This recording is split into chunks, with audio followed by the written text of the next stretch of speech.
시청자 여러분 안녕하십니까? 뉴스 현장 시작합니다. 엿새간의 설 연휴가 오늘부터 본격적으로 시작됐습니다. 전국의 주요 도로는 귀성길에 오른 차량들로 북적이는 상황입니다. 오늘 하루 전국적으로 500만 대가 넘는 차량이 이동하면서 고속도로 정체는 저녁 7시쯤에야 풀릴 걸로 보입니다. 취재 기자 연결합니다. 자, 윤소아 기자, 지금 도로 상황 어떻습니까? 네, 연휴 첫날인 오늘 차량 46만 대가 수도권을 빠져나가면서 전국 주요 고속도로는 아침부터 북새통을 이뤘습니다.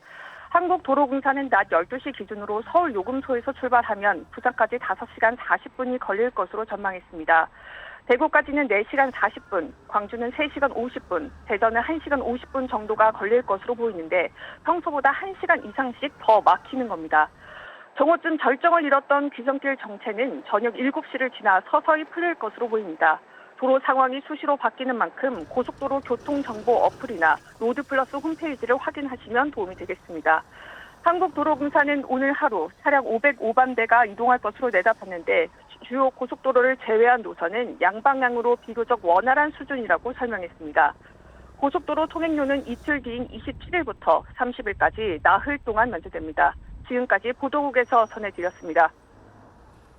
어젯밤 10시쯤 법원이 검찰에 윤석열 대통령 구속영장 연장 신청을 불허했습니다. 하지만 검찰은 불허 4시간 뒤 곧바로 연장 허가 재신청을 하며 신병 확보 의지를 거듭 드러냈습니다. 다시 법원의 판단이 나올 때까지 윤 대통령 기소 시기와 방식에 대한 검찰의 고민은 계속될 걸로 보입니다. 김도형 기자가 보도합니다. 검찰은 오전 2시쯤 서울중앙지법에 윤석열 대통령 구속기간 연장 허가 재신청을 했다고 밝혔습니다. 법원이 구속영장 연장 불허 결정을 한 지 약 4시간 만입니다. 연장 요청 기간은 앞선 신청과 같은 다음 달 6일까지입니다. 검찰은 공수처로부터 송부받은 사건에 대해 압수수색 등을 진행했던 사례에 비춰 검찰의 보안 수사권은 당연히 인정된다며 재신청 이유를 밝혔습니다. 2021년과 2023년 조희연 김석준 교육감 수사 당시에도 공수처에게 사건을 송부받아 보안 수사를 거쳐 재판에 넘겼다는 겁니다. 구속기간 연장 재신청에 대한 법원 결정은 이르면 오늘 밤 늦게 나올 전망입니다.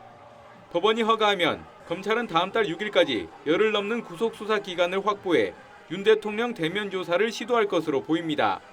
반면 다시 불허 결정이 나면 1차 구속기간 만료일로 검찰이 계산한 오는 27일 전에 윤 대통령을 구속기소할 가능성이 높습니다. 구속기한 만료 전 피의자를 재판에 넘기면 1심 재판은 최대 6개월까지 구속 상태로 진행할 수 있습니다. 하지만 정해진 구속기한이 지나면 석방 후 불구속 상태로 재판에 넘겨야 합니다. TV조선 김도영입니다. 구속기간 연장이 불발되자 국민의힘은 윤석열 대통령을 즉각 석방해야 한다고 주장했습니다. 법원의 이번 결정은 그동안 공수처 수사가 엉터리였다는 점을 입증한 거라며 공수처장과 민주당 책임을 요구하는 목소리도 이어졌습니다. 먼저 여당 반응부터 이태희 기자가 보도합니다. 국민의힘은 윤석열 대통령의 즉각 석방을 주장했습니다. 구속기한 연장 신청이 기각됐으니 검찰은 불구속 상태에서 수사와 기소를 진행해야 한다는 겁니다. 특히 공수처 수사 단계에서 윤 대통령에 대한 기소 여부를 판단할 만한 수사가 제대로 이뤄지지 못했기 때문에 검찰의 구속 기소는 사실상 어려운 것 아니냐는 입장입니다. 법원이 공수처 수사가 엉터리였다는 점을 입증한 거란 해석도 내놨습니다. 내란죄 수사권이 없는 공수처의 영장 청구, 중앙지방법원을 피해 서부지방법원을 선택한 판사 쇼핑, 그야말로 불법과 불법의 연속이었습니다. 국민의힘 나경원 의원은 공수처가 대한민국을 전 세계에 망신시켰다고 비판했고 윤상현 의원은 탄핵 심판 이후에 대통령을 수사해야 한다고 주장했습니다. 공수처 수사 과정에서 체포영장 집행 강행 등을 요구해온 민주당을 향한 날선 비판도 이어졌습니다. 김기현 의원은 현직 대통령을 불법 체포한 것이야말로 내란 범죄라며 이를 선동한 이재명 대표도 내란죄 수괴 혐의로 처벌해야 한다고 했습니다. 윤 대통령 변호인단은 입장문을 내고 검찰이 오늘 새벽 구속영장 기간 연장을 재신청한 건 공수처법 문헌에 정면으로 반하고 그동안의 위법에 또 다른 위법을 얹겠다는 것이라며 즉시 석방을 촉구했습니다. TV조선 이태희입니다. 야당은 법원의 구속연장 불허 결정이 재판을 빨리 진행하라는 뜻이라고 해석했습니다. 검찰을 향해선 증거는 이미 충분히 확보됐다며 대통령에 대한 1차 구속기간이 끝나기 전에 반드시 구속 기소해야 한다고 촉구했습니다. 전종원 기자입니다. 법원이 윤석열 대통령 구속기간 연장을 불허하자 민주당은 즉시 입장을 내고 검찰이 구속기한 안에 대통령을 기소해 국민의 기대에 부응하길 바란다고 했습니다. 윤 대통령의 내란 우두머리죄의 입증을 위한 증거는 다른 증인들을 통해 충분히 확보돼 있다고 강조했습니다. 법원의 구속 연장 신청 불허 결정을 두고는 여당과 달리 검찰이 빨리 윤 대통령을 구속 기소하라는 뜻이라는 해석을 내놨습니다. 민주당 법률위원장을 맡고 있는 이용우 의원은 공수처의 수사가 충분해 검찰이 추가 수사를 할 이유가 없다는 것이라고 했고, 검사장 출신 이성윤 의원은 윤 대통령 재판은 그만큼 더 빨라지게 됐다고 분석했습니다. 검찰을 향해선 증거인멸 우려가 있는 상황에서 대통령을 석방하는 최악의 상황이 발생해선 안 된다. 검찰의 존재 의미를 기소로 보여줘야 한다는 발언이 이어졌습니다.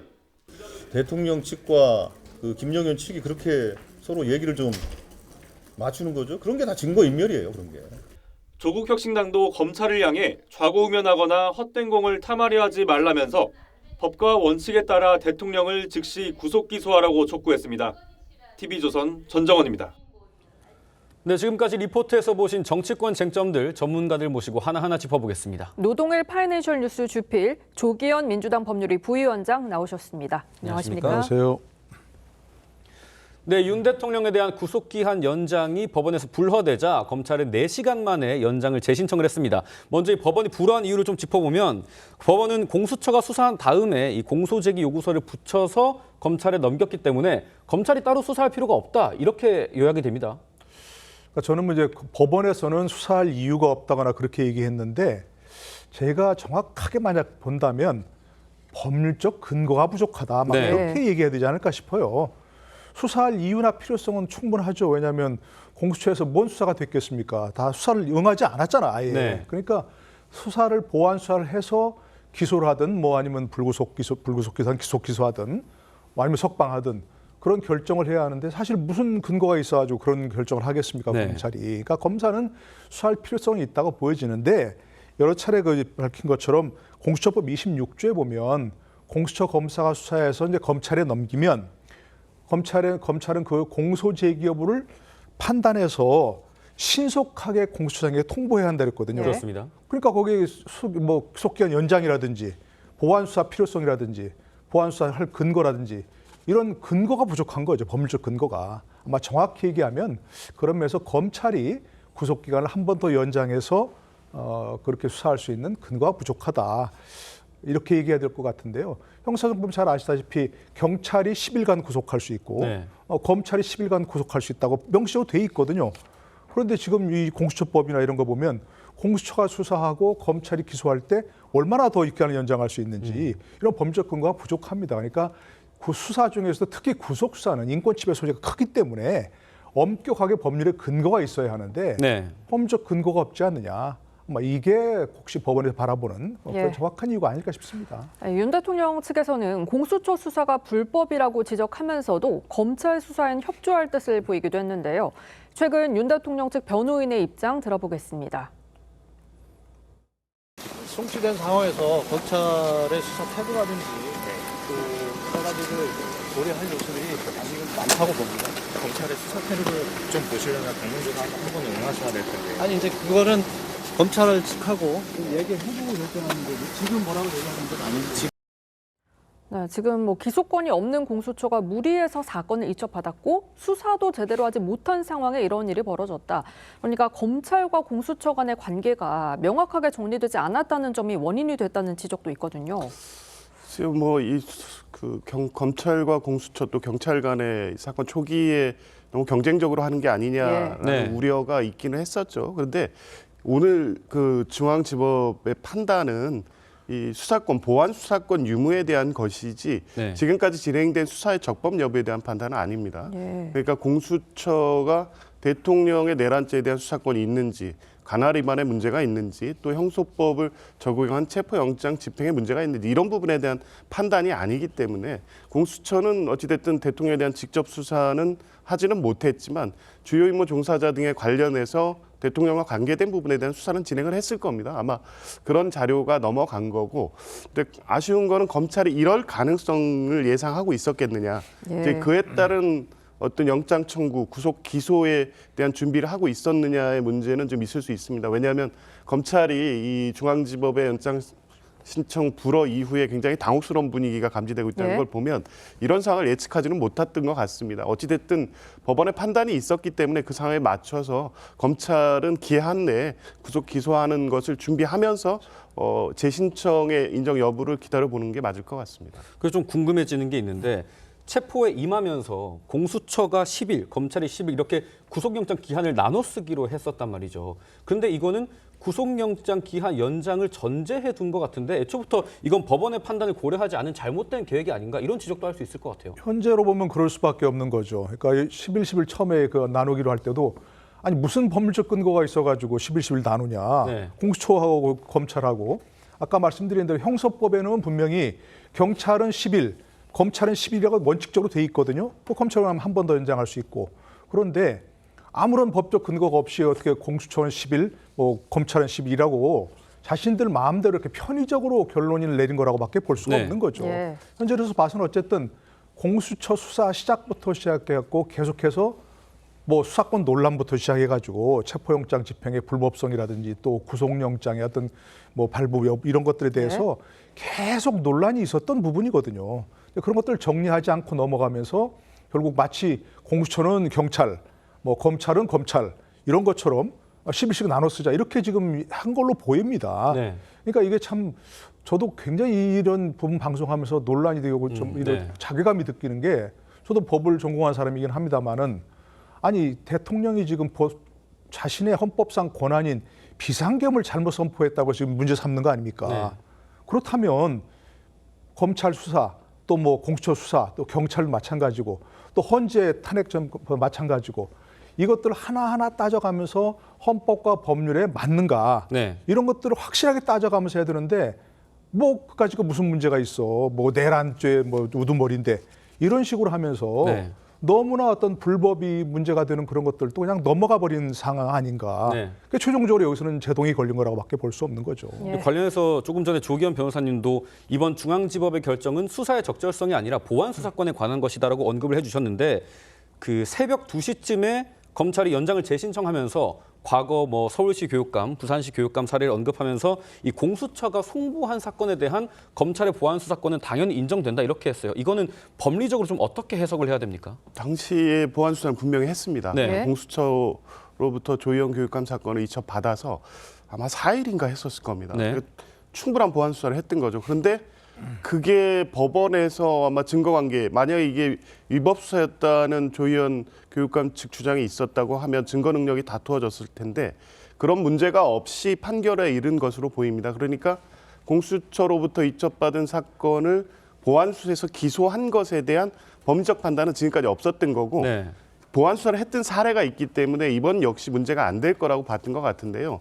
그 사건과의 차이는 당시 이 조희연 교육감은 구속 상태가 아니었습니다. 네. 그래서 구속 기한을 고민하거나 20일씩 연장에 대한 검토가 필요가 없었기 때문에 충분한 보안 수사를 통해 기소를 하게 된 거죠. 근데 이번 건 같은 경우에 현직 대통령이고 그렇습니다. 사전 구속영장이 발부돼 있는 상태에서 공수처에서 1차 기한 만료 직전에 이첩을 받았다고 하면 공수처법을 좀 더 면밀히 검토해서 이게 보안 수사에 대한 법적 문제가 없을지에 대한 판단도 미리 좀 검토가 됐었어야 될 것 같은데 그 부분 검토는 안 됐던 것 같습니다. 네.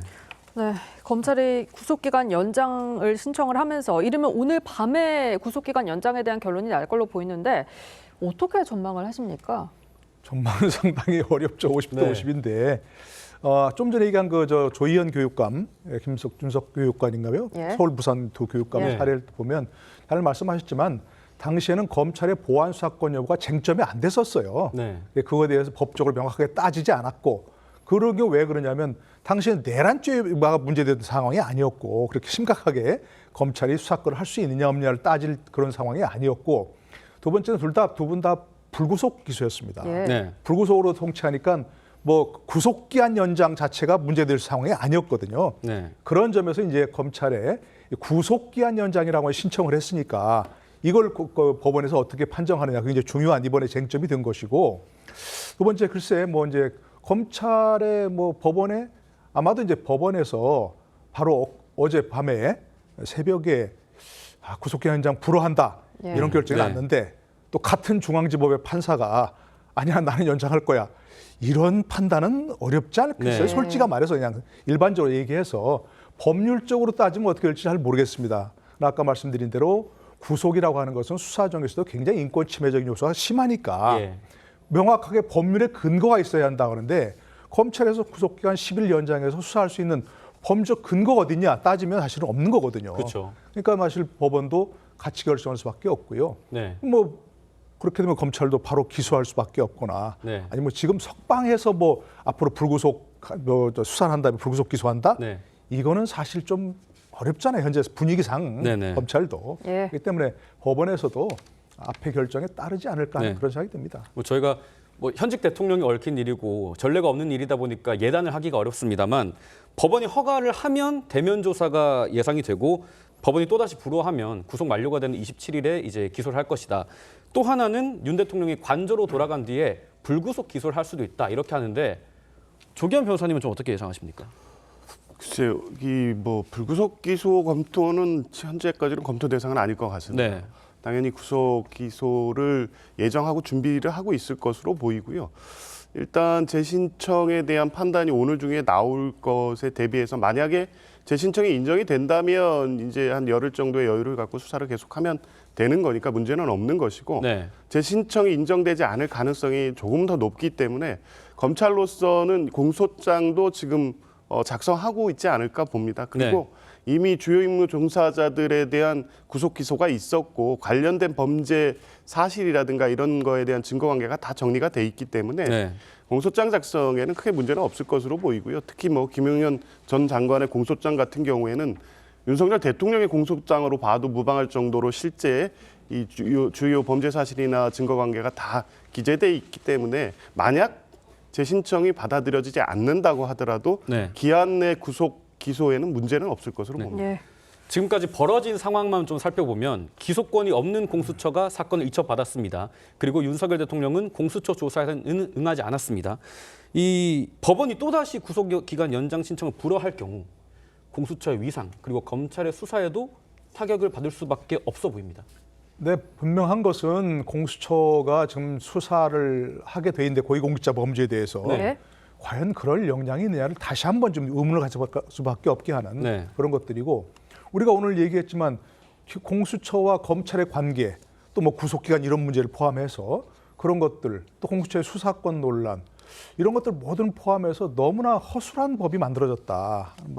이른바 검찰 뭐 검경 수사권 조정이라든지 뭐 검수완박이라든지 이런 네. 법률을 만들면서 공수처를 만들면서 너무나 여러 정말 따져보지 않고 이런 정황들을 따져보지 않고 너무나 허술하게 만들었다는 것이 다시 한번 입증되는 것이고요. 네. 물론 이제 그런 법을 만들면서 이런 상황까지 예상하지는 못했겠죠. 네. 내란죄를 설마 수사하려고 생각을 했겠습니까? 아마도 이제 그런 것들이고, 이렇게 어쨌든 지금 만약에 이제 앞으로 이런 문제를 따져 보면서 불법 논란이 없도록 해야 되는데, 그러려면 이제 공수처법을 보완하든지, 네. 아니면 검찰과 관계를 가해서 형소법을 보완하든지, 이런 보완하든지, 아니면 네. 공수처를 폐지하고 옛날처럼 네. 다시 검찰에 수사권을 돌려주고 검찰과 경찰과의 관계만 재족 정립하는, 그렇게 하든지 이런 걸 다시 한번 좀 따져봐야 할 것 같습니다. 네, 이런 가운데 오늘 윤 대통령 변호인단도 입장을 내고 윤 대통령의 석방을 촉구했는데요. 이 줄곧 불구속 조사를 주장해온 윤 대통령 측 목소리 들어보겠습니다. 탄핵 심판의 법정에서 대통령이 방어권을 행사하고 자기 변론권을 행사해야 되는 상황에서 이렇게 신체의 체포 구금을 당해서 상당한 권리의 제약을 받고 있습니다. 신체 구속에 대한 법원의 통제 장치가 바로 체포 영장 혹은 구속 영장입니다. 정말 인신 구속이 얼마나 신중해야 해야 하는가 하는 것은 두말할 필요가 없습니다. 네, 지금 윤 대통령 측에선 공수처 수사의 불법성을 강조를 하고 있는데 여기에 대해서 어떻게 보십니까?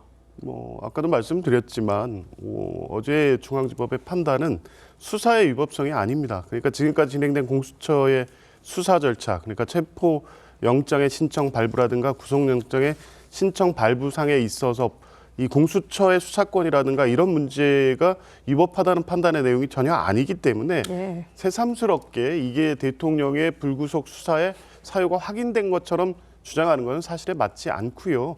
구속영장 발부 때 이 영장 판사가 밝혔던 것처럼 증거인멸의 우려는 여전합니다. 이 엊그저께 헌법재판소에 출석해서 김용현 전 장관과 대통령 간의 어떤 일종의 말맞추기 하는 방식의 어떤 진술이나 증언 과정을 보면 실제 만약에 불구속 상태에서 재판을 받을 경우에 관련자들이나 주요 임무 종사자들 또 아직 수사 중인 어떤 공범들에 대한 진술을 오염시킬 가능성이라든가 물적 증거 훼손의 가능성도 충분히 있기 때문에 구속의 사유가 해소되지 않았습니다. 그래서 저건 대통령 측은 저런 주장은 할 수는 있지만 근거는 없는 주장이라고 봅니다. 이런 상황에서 윤석열 대통령 설날이 오니까 국민 여러분 생각이 많이 납니다. 이렇게 옥중 설 메시지를 냈습니다. 설 연휴가 본격적으로 시작됐는데 대통령 이런 메시지 민심에는 좀 어떻게 다가올 거라고 보십니까? 꼭 설 민심뿐만이 아니라 지금까지 사실은 처음에 이런 비상계엄 사태가 벌어지기 전 또 벌어진 직후에 이 대통령 지지율도 그렇고 국민의힘 지지율도 그렇고 굉장히 떨어지고 있지 않습니까? 근데 지금 같은 상황을 보면 지금까지 상황을 보면 정확하게 수치를 말씀드릴 수는 없지만 많이 바뀌고 있는 그런 상황입니다. 그런 것들이 수사 탄핵 과정에서 여러 문제점들뿐만이 아니고 윤석열 대통령의 어떤 비상계엄을 할 수밖에 없는 그런 심정적으로는 이해한다. 그것이 명분이 충분하다는 얘기가 아니고요. 심정적으로. 심정적으로 답답했겠다 하는 그런 생각이 들었고 그런 여론전이 효과를 많이 봤다고 생각합니다. 그렇기 때문에 이번 그런 메시지 같은 경우도 그런 어떤 장외 여론전이랄까요? 그런 일환으로 저런 인사말을 낸 거 아닌가 싶습니다. 지금까지 정치권 쟁점 짚어봤습니다. 두 분 말씀 여기까지 듣겠습니다. 감사합니다. 윤석열 대통령의 구속기간 연장 불허 결정이 나면서 광화문과 서울구치소 등에선 보수와 진보 진영 결집이 빠르게 확산될 전망입니다. 신고된 집회 인원만 경찰 추산 수만 명으로 경찰도 기동대를 배치하는 등 대비 태세를 갖추고 있는데요. 취재기자 연결해 보겠습니다. 안혜리 기자, 지금 집회가 진행되고 있습니까? 네, 광화문 등 도심 일대에선 윤석열 대통령 탄핵 찬반 집회가 대규모로 열리고 있습니다. 윤 대통령 구속영장 연장 신청에 대한 법원의 불허 결정과 검찰의 재신청으로 인해 긴장된 분위기 속에서 집회가 진행되고 있습니다. 광화문 일대엔 오늘 오후 3시부터 윤 대통령 탄핵을 촉구하는 대규모 집회가 신고돼 있고 이후 참가자들은 우정공로를 거쳐 태평교차로까지 행진하면서 윤 대통령 퇴진을 외칠 예정입니다. 대한문 일대에선 탄핵 반대 밥불 집회가 열립니다. 경찰 추산 수만 명의 인파가 몰릴 것으로 예상되면서 도심 교통은 극심한 혼잡을 빚고 있습니다. 경찰도 대비 태세를 갖췄는데 집회와 행진 중 원활한 차량 통행을 위해 가변 차로를 운영하고 주변에 교통경찰 180여 명을 배치했습니다. 서울구치소 앞에도 탄핵 찬반 시위대 14개 단체가 몰릴 것으로 예상되면서 경찰은 6개 중대 360여 명을 배치해 충돌에 대비하고 있습니다.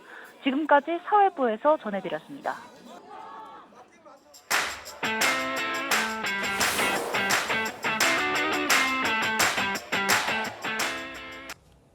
네, 얼마 전 막을 내린 세계 최대 IT 가전박람회 CES 2025의 화두는 피지컬 AI였고 가출범한 미국의 트럼프 행정부도 AI, 인공지능에 대대적인 투자를 예고했습니다.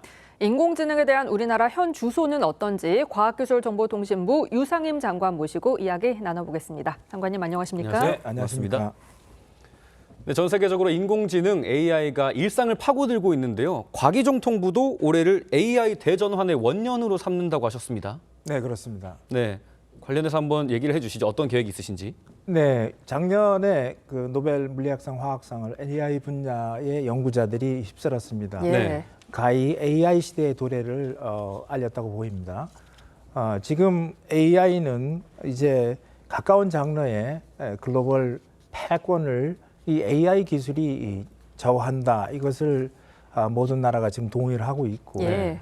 이에 대해서 우리나라도 우리가 대응을 적절히 해야 된다. 이런 차원에서 우리가 그 국가 명운을 건 글로벌 AI 패권 경쟁 속에서 명실상부하게 AI G3 국가로 도약한다라는 그 목적을 달성하기 위해서 올해에 이 AI로 디지털 대전환이라는 그런 예. 것을 목표로 삼게 됐습니다. 네. 그 일환으로 AI 법도 제정이 됐는데 네, 이게 그렇습니다. 지능보다는 규제로 작용할 거다. 특히 국내 기업에는 뭐 역차별이 될 거다. 이런 우려가 나오고 있어요.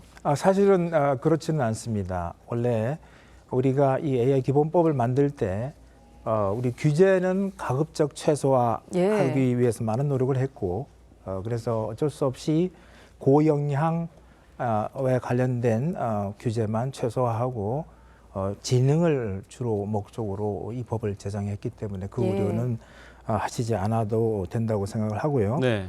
그래서 이 AI 기본법은 AI 분야에 민간이 마음 놓고 진출할 수 있게 그렇게 토대를 마련한 것이고 또 AI 산업 육성하고 신뢰 기반 조성 뿐만 아니라 AI 위원회의 법적 근거도 마련했고 AI 경쟁력 강화를 위한 사항들이 망라되어 있습니다. 네, 규제가 아니라 지원에 방점을 뒀다라는 취지로 이해를 하겠습니다. 네. 제가 또 서두에 잠깐 언급을 했는데 트럼프 2기 행정부가 본격적으로 시작이 돼서 네. 올해부터 이 첨단 기술 분야에서도 좀 큰 변화가 예상되는데 네. 과기정통부 그리고 우리 정부는 어떤 식으로 대응을 할 예정입니까? 네, 이 트럼프 2기 정부의 가장 큰 특색은 1기도 그랬지만 자국 우선주의라고 할 수 있습니다. 네. 예. 그래서 이 첨단 기술 분야도 보호 조치를 강화할 가능성이 높고 그 대신 그래서 과학기술 분야의 협력이 좀 축소될 우려도 분명히 네. 우려가 되고 있지만 또 지금 미중 간의 경쟁이 격화되면서 우리 한국한테는 또 그것이 기회가 될 수 있는 여지도 있다 이렇게 네. 생각을 하고 있습니다. 예. 네, 얼마 전에 테크노마트에 방문을 하셨어요. 휴대폰 판매 상황도 짚어주셨는데 7월부터 단통법이 폐지가 되잖아요. 네, 지금 그렇습니다. 휴대폰 바꾸시려는 분들 7월 이후에 바꾸면 좀 더 싸게 살 수 있는 건가요? 예, 우리가 단통법을 폐지할 때는 바로 이 지원금 경쟁이 이제 활성화되어 이통사 간에 그러면 이제 보다 저렴한 가격으로 휴대폰을 구입할 수 있고 통신료도 절감한다 이런 예. 목적으로 단통법 폐지가 시행됐습니다. 이제 앞으로 그렇게 기대를 하고 있는데 이런 것을 달성하기 위해서는 네. 이통사나 유통점의 역할이 매우 중요합니다. 예. 그래서 사업자 간의 지원금 경쟁을 유도하고 그 대신에 시장 혼란이 또 올 수 있기 때문에 예. 이것을 적절하게 피해를 최소화하고 이런 거에 신경을 쓰고 또 방통위와 함께 긴밀히 협력해서 대응해 나가도록 하겠습니다. 뭐 휴대폰 가격 안정화부터 인공지능 산업까지 과기정통부가 많은 일을 하고 있는데 네. 이 부분도 좀 짚고 싶어요. AI 산업 부흥을 위해서 국가 AI 컴퓨팅 센터 구축 실행 계획을 얼마 전에 발표를 하셨는데 네, 그렇습니다. 저희가 국가 경제력 규모의 차이가 있으니 단적인 비교는 어렵겠습니다만 미국은 718조 그리고 한국은 2조로 규모 차이가 좀 있다라는 지적은 있습니다. 어떻게 극복을 해야 될까요? 네, 지금 미국이 이제 5천억 불 발표를 하셨는데 트럼프가 거기는 이제 민간 투자입니다. 우리가 지금 말씀드리는 것 2조는 국가가 마중물로 인프라 투자를 특히 GPU 구입에 또 센터 네. 설립에 먼저 쓰겠다. 그리고 2030년까지 우리 민간도 한 65조 투자가 될 것으로 이렇게 예상을 하고 있습니다. 네. 예. 작년 5월에 서울에서 AI 정상회의가 열렸었고요. 2월엔 파리에서 AI 행동 정상회의가 열리는데 이 장관님 참석을 하셔서 어떤 논의에 집중을 하실 전망인가요? 예, 이 AI 국가 정상회의에는 우리 윤석열 대통령께서 큰 역할을 해오셨습니다. 사실 유엔에서 디지털 권리 장전이라는 발표도 하셨고 또 그와 관련돼서 우리나라에 디지털 포용법이라는 게 제정됐습니다. 또 작년 서울회의에서 안전혁신 포용의 포용이 우리나라가 사실은 집어넣은 아젠다입니다. 그래서 우리 파리에서는 이 포용에 관한 내용들이 주로 논의될 예정이고 네. 또 새로운 아젠다를 하나 우리나라를 대표해서 제시하려고 지금 생각하고 있습니다. 네, 지금까지 과기정통부 유상인 장관 모시고 이야기 나눠봤습니다. 장관님 오늘 말씀 감사합니다. 네, 감사합니다.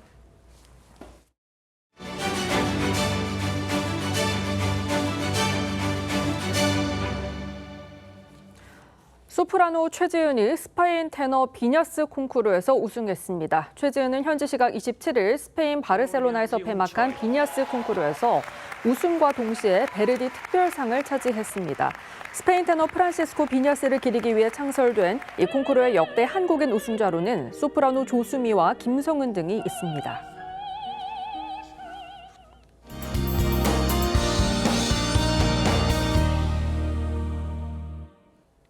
설 연휴 첫째 날이 오늘 대체로 맑고 포근한 날씨가 이어지고 있습니다. 미세먼지 없이 깨끗한 하늘도 함께하고 있는데요. 다만 강원 산지와 동해안을 중심으로 눈이나 비가 내리겠습니다. 오늘까지 동해안에 1cm 안팎의 눈이 더 내리겠습니다. 제주도에는 강풍특보가 발효된 가운데 남해안과 영남 동해안에서는 바람이 강하게 불겠습니다. 한낮 기온은 어제보다 2, 3도 정도 높겠습니다. 서울과 안동 9도, 대구 10도, 제주 12도 예상됩니다. 다음 주 월요일과 화요일에는 전국에 눈이 내린 뒤 기온이 떨어지겠습니다. 화요일과 수요일에는 충청과 호남에 많은 양의 눈이 예상돼 있는데요. 눈으로 인한 피해 없도록 각별히 유의하시기 바랍니다. 날씨였습니다. 네, 1월 25일 토요일 TV조선 뉴스 현장은 여기까지입니다. 함께해 주신 여러분 고맙습니다.